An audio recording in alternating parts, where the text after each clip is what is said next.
Good pruning is quite essential. It isn't a subject that people should be too frightened about.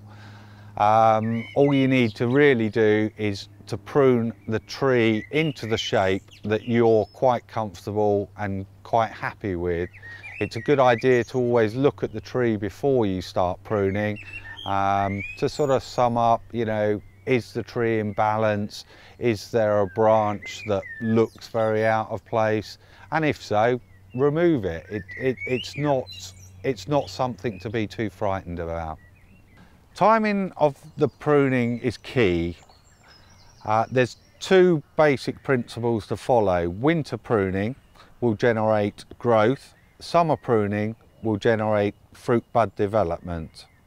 When your tree first arrives, we would always recommend that you do the first year pruning. This is quite simple, and all you need to do is to prune back the tips of all the growing points by about 4 to 5 inches.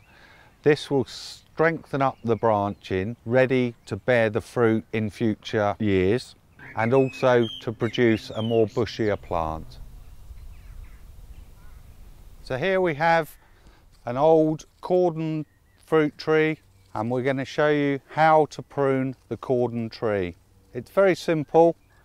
All the new growth that the tree produces during the summer months, prune back to about 1 inch to an outward facing bud. So just keep going round all the tree, finding all the growth and going back to about 1 inch in length. What this does is the summer pruning will encourage fruit bud, and it's in these short little spurs that the fruit will be produced. So just keep working all the way round the tree. So once you've pruned them all back, you'll end up with very short little dards, and these are where the fruits are produced.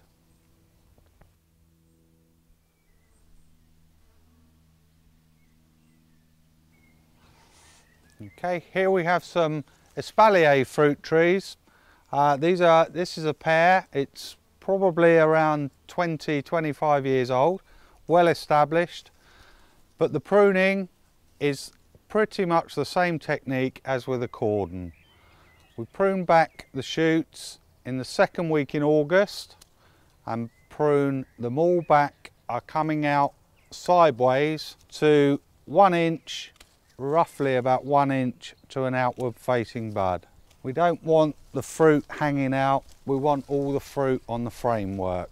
So just work round the tree, pruning them back, and then where we've pruned them back in the summer, these will produce fruit buds or fruit spurs, and the fruit will then form for next year.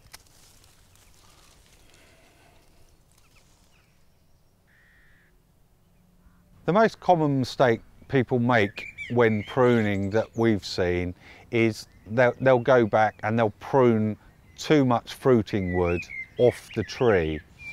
When you take away all the fruiting wood, all the tree's energy then goes into producing too much growth, and you've lost the balance of new growth and good fruiting wood, where the tree's energy is going into producing the right amount of growth that will follow on for good growing shoots that will provide your fruits in future years. There is more information on our website. In our Fruit Growers Handbook, there is a whole section on pruning. There is some diagrams that are quite easy to follow. We will go into pruning in more detail in a future video.